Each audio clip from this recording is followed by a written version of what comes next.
बाबू, आज के क्लास में हम लोग पढ़ेंगे डिफरेंशिएशन और इंटीग्रेशन के आगे के चीज। तो ध्यान दो बच्चों, पहले थोड़ा सा बात हम पीछे रिपीट कर ले रहे हैं। डिफरेंशिएशन dy बाई dx क्या होता है? तो y में चेंज डिवाइडेड बाई x में चेंज, जब चेंजेज बहुत छोटे हों तो इसे हम डिफरेंशिएशन पढ़ते हैं। तो डिफरेंशिएशन में बच्चों, डिफरेंशिएशन में क्या होता है कि d by d x, x के पावर n को हम x n के n साइड में आता है और पावर में कम हो जाता है। उसके बाद एक और टर्म बताए थे, डिफरेंशिएशन के उल्टा को इंटीग्रेशन कहा जाता है। और इंटीग्रेशन क्या है, इसके लिए तुम्हें बताए थे कि इस तरह लिखा रहेगा symbol, integration of y with respect to x। Integration जब भी बच्चों होता है ना, तो उसमें फॉर्मूला होता है x के पावर n dx रहेगा ना, तो x के power n plus 1 by n plus 1 plus c। Integration करने के बाद एक कांस्टेंट जोड़ते हैं। क्यों जोड़ते हैं, जब कैलकुलस क्लियर होगा तो आगे फिर बताएंगे। तो इस फॉर्मूला के आधार पर d by d x, x के पावर 10 रहेगा ना, तो 10 x के पावर 9 होगा। x के पावर 10 रहेगा, dx रहेगा, तो x के पावर 11 बाई 11 होगा। इंटीग्रेशन करते समय पावर में जो भी पावर है 1 ऐड कर देते हैं, जितना पावर अब हो गया उतना से डिवाइड कर देते हैं। यह है इंटीग्रेशन में। देखो नीचे a और ऊपर b और y dx लिखा रहेगा, तो इसे बोला जाता है बाबू डिफिनिट इंटीग्रेशन। Definite integration.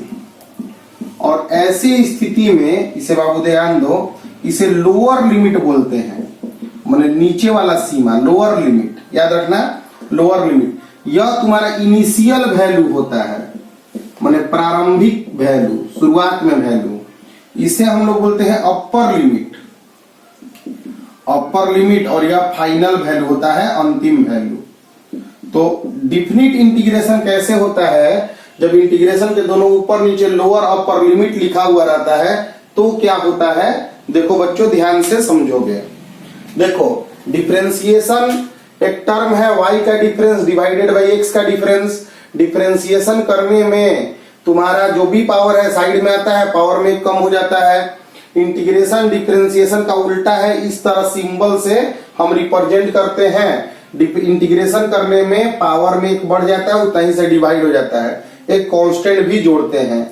अगर इंटीग्रेशन साइन के ऊपर नीचे लिमिट दिया रहेगा तो नीचे वाले को लोअर लिमिट, ऊपर वाले को अपर लिमिट कहते हैं। मतलब यहां से लेके यहां तक इंटीग्रेशन हम करना है हमें।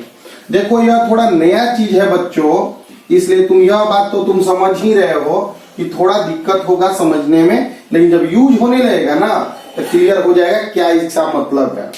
देखो एक्स स्क्वायर dx दिया रहेगा, 1 से लेकर 3 दिया है, ठीक है। तो यह तुम्हारा डिफिनिट इंटीग्रेशन है। डिफिनिट इंटीग्रेशन में करने में एक्स स्क्वायर है तो इंटीग्रेशन होगा x के पावर 3 बाई 3। लोअर लिमिट है 1 और अपर लिमिट है 3। x के स्थान पर, x के प्लेस पर पहले ऊपर वाला वैल्यू पुट किया जाता है, तो 3 का क्यूब बाई 3 माइनस x के स्थान पर नीचे वाला वैल्यू पुट किया जाता है 1 क्यूब बाई 3। यहाँ पे है 27 माइनस 1 बाई 3, 26 बाई 3। यानी कि जैसे इंटीग्रेशन होगा वैसे ही होगा। डिफिनिट इंटीग्रेशन में कांस्टेंट नहीं जोड़ेंगे और इनडिफिनिट में कांस्टेंट जोड़ेंगे। डिफिनिट इंटीग्रेशन में इंटीग्रेशन करने के बाद x के स्थान पर, x के प्लेस पर पहले ऊपर वाला वैल्यू भरेंगे, फिर माइनस नीचे वाला वैल्यू भर देंगे। यही तुम्हारा बाबू काम है। मान लो बच्चों x के पावर 4 dx दिया है और यहां दिया है 1 से 2 तक, इसका इंटीग्रेशन करना है बच्चों। तो लिखेंगे x के पावर 5 बाई 5, इंटीग्रेशन तो हो गया, x के पावर 5 बाई 5। इस तरह लिखकर लिमिट दिखा देते हैं कि 1 से 5 तक है, 1 से 2 तक है, सॉरी 1 लोअर है 2 अपर है। x के स्थान पे पहले क्या पुट होगा, तो 2, तो 2 के पावर 5 बाई 5 माइनस 1 के पावर 5 बाई 5, तो 32 माइनस 1 बाई 5, तो आ गया 31 बाई 5। क्लियर है बच्चों। तो डिफिनिट इंटीग्रेशन भी हम लोग इस तरह कर सकते हैं, lower limit upper limit.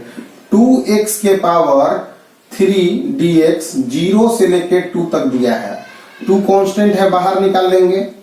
x के पावर 3 dx 0 से लेके 2 तक इंटीग्रेशन करने में जो भी पावर है एक जुट जाता है, x के पावर 4/4, 0 से 2 लिख दिए, x के स्थान पे 2 भरेंगे तो 2 के पावर 4/4 माइनस x के स्थान पे 0 बनेंगे, 0 के पावर 4/4 तो 2 इंटू 2 के पावर 4/4 कैंसिल वैंसिल करके सोल्व कर लेना। तो इस तरह से मेरा डिफिनिट इंटीग्रेशन होता है। अब तुमको हम आगे बात को बढ़ाते हैं, ध्यान पूर्वक बढ़िया से समझना।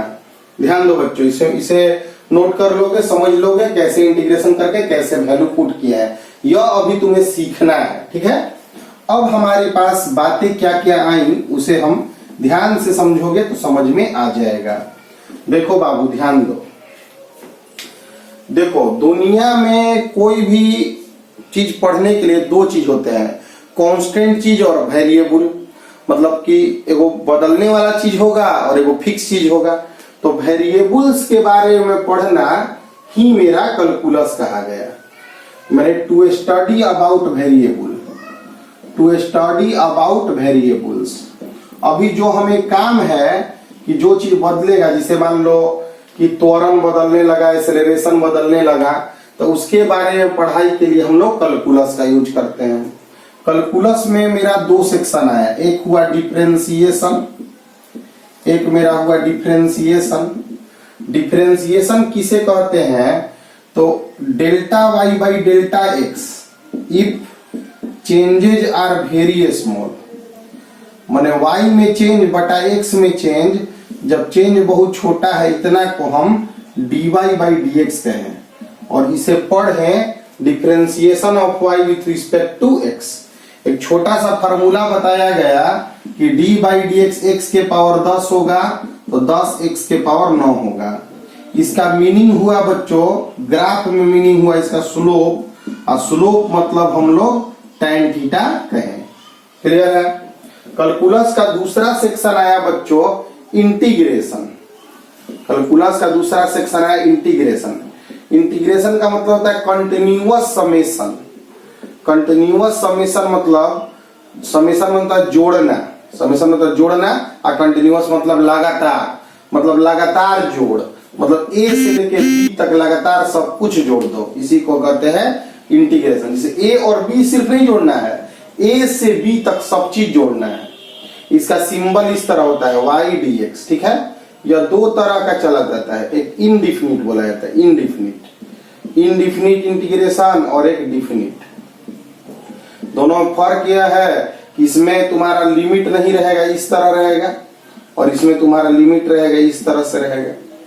और इंटीग्रेशन करने के बाद इसमें कांस्टेंट जोड़ेंगे, इसमें नहीं जोड़ेंगे। इंटीग्रेशन करने के बाद इसमें x के स्थान पे पहले b भर देंगे, माइनस फिर करेंगे x के स्थान पर a भर देंगे। इस तरह से मेरा कैलकुलस का यह सेक्शन बना। ठीक है, इसका जो ग्राफिकल मीनिंग, जैसे डिफरेंशिएशन का ग्राफिकल मीनिंग स्लोप होता है, इंटीग्रेशन का मीनिंग होता है एरिया। एरिया मतलब होता है बाबू क्षेत्रफल। अभी फिलहाल यह सभी बातें तुम्हें याद रखनी है। ठीक है, अभी हम ये इतना ही पे कैलकुलस को रोकते हैं। इसमें फिर आगे जब उम्मीद करते हैं, जब आगे क्वेश्चन आएगा तो क्वेश्चन के चीज साथ इसको चीजों को समझाएंगे। थोड़ा धैर्य रखना पड़ेगा, थोड़ा ध्यान देना होगा कि ऐसे चीजों जो अभी स्पेशलाइज चीजें हैं या इन्हें हम तुम्हें पढ़ाएं। अब हम कल से नेक्स्ट क्लास से rest and motion chapter start करेंगे। तो अभी हम कुछ प्रॉब्लम्स कराते हैं, इतना बाबू नोट कर लो।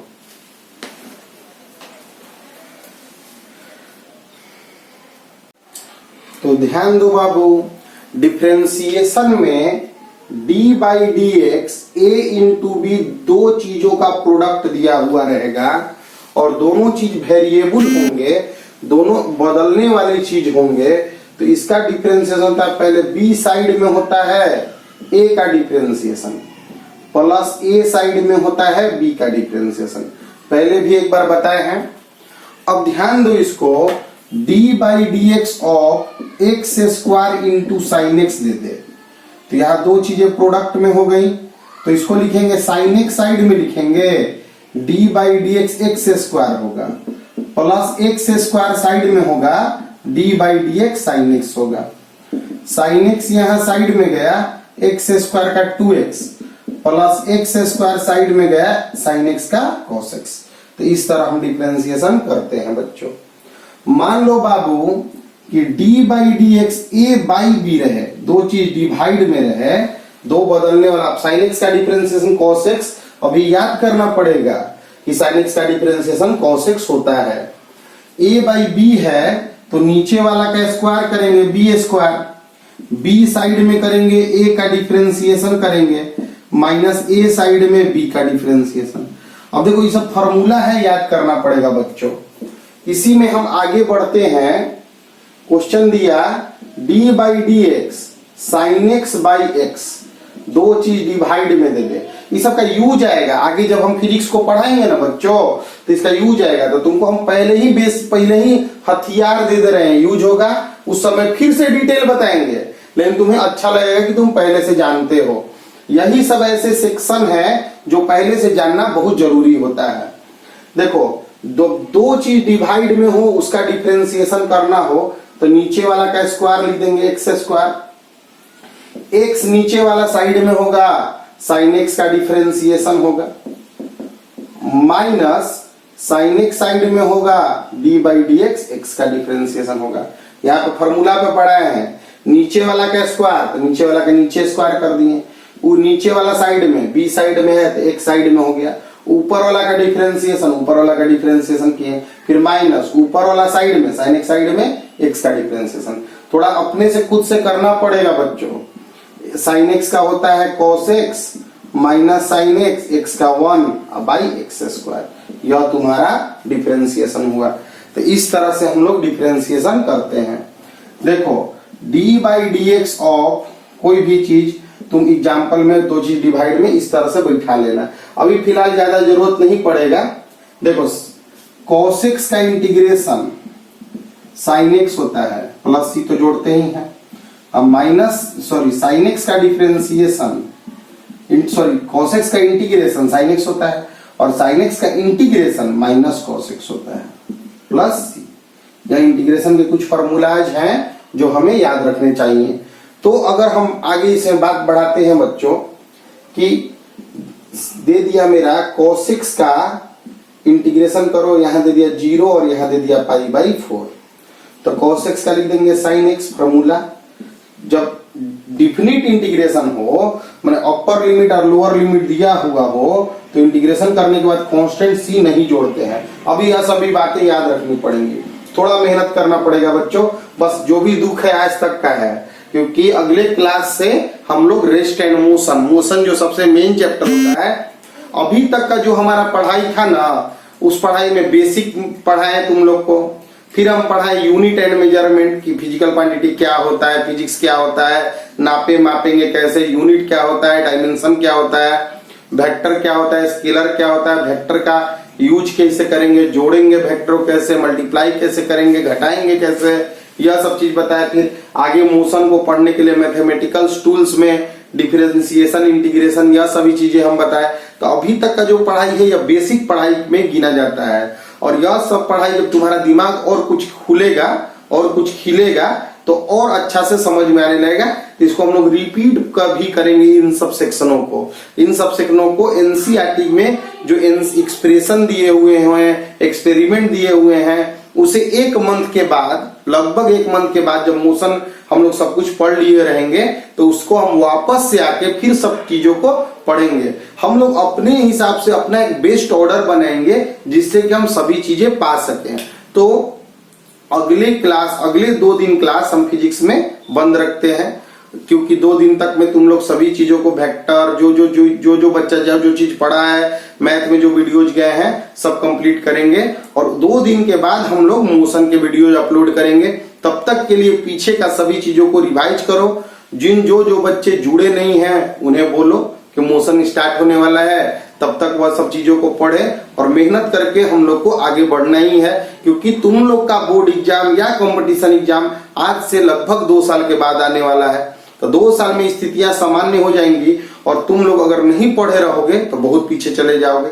इसलिए मेहनत से यह सभी चीजों को कंप्लीट करो। 2 दिन के बाद मिलेंगे, आज के क्लास के बाद 2 दिन के बाद हम लोग मिलेंगे motion, rest and motion chapter को लेकर। और हम लोग फिजिक्स में जो भी बच्चे होंगे, अब हमारा आता है सेक्शन न्यूमेरिकल का सेक्शन। जो भी चैप्टर है, रेस्ट एंड मोशन है, न्यूटन्स लॉ ऑफ मोशन है, यह सभी न्यूमेरिकल्स के सेक्शन है। तो एचसी वर्मा का किताब तुम लोग खरीद लोगे घर पर प्रैक्टिस करने के लिए। एचसी वर्मा की किताब भी तुम लोग खरीद लोगे, घर पर प्रैक्टिस करते रहना है उससे। अब आते हैं इसमें, यहाँ पे cos x का sin x हो गया, x के जगह पर π/4 रख देंगे, sin π/4 माइनस x के जगह पे 0 रख देंगे, 1/√2 हो गया sin/4, sin 0 0 1/√2। ठीक है बच्चों, तो मिलते हैं आज से 2 दिन के बाद रेस्ट एंड मोशन चैप्टर को लेकर। तब तक के लिए अभी तक के क्लास को कंप्लीट मेहनत करके कंप्लीट करो।